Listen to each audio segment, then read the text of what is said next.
घर के देवता को यदि कोई रूठा करके बाहर के देवता को मनाए तो नहीं मनने वाला। इसलिए आपको बताए देते हैं, पंथों के चक्कर में ना पड़ो, परिवार में रहो। कहीं ऐसा नहीं लिखा माता लोगों के लिए वो परिवार को छोड़ करके और महाराज पीछे पीछे घूमे। अगर कोई इस बात को प्रमाणित कर दे तो महाराज हम इस बात का चैलेंज करते हैं कि माता लोगों के लिए याद रखना दो ही जगह होती हैं, या तो आप घर और या तीसरा कोई घर नहीं होता दुनिया के अंदर। और जो महाराज भटकती है ना वो जिंदगी भर भटकती रहती हैं।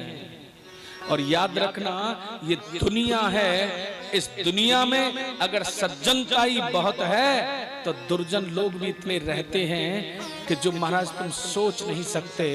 अरे विपत्ति कभी भी किसी भी समय कहीं भी तुम्हारे सर पर पहाड़ बन के टूट सकती है। इसलिए अपनों के साथ रहो। माता तुझे लक्ष्मी कहा है, एक चला लक्ष्मी रहती है, एक अचला लक्ष्मी रहती है। और लक्ष्मी को यदि स्वतंत्र छोड़ दिया जाए, यदि लक्ष्मी को चौरे में रख दिया जाए, यदि लक्ष्मी को खुले में रख दिया जाए तो चोर का दोष नहीं है, ये रखने वाले का दोष है।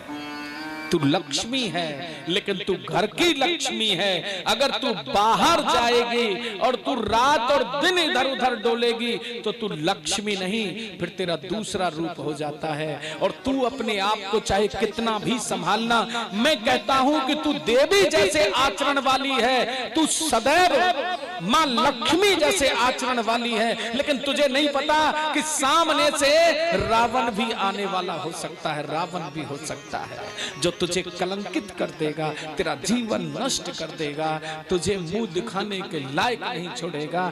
इसलिए मेरी माँ तेरे दो ही घर हैं, तीसरा कोई घर नहीं, या तो आप घर या बाप घर।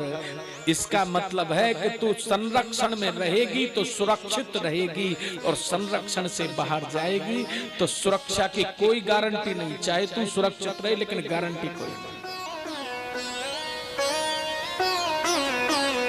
हमारे बुजुर्गों ने जो चीजें लिखी हैं वो गलत नहीं है, एकदम शोध करके।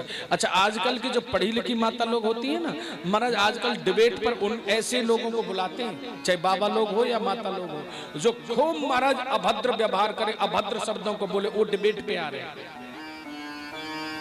एक बार अनिरुद्ध आचार्य जी को डिबेट पे बुलाया, उन्होंने कह दिया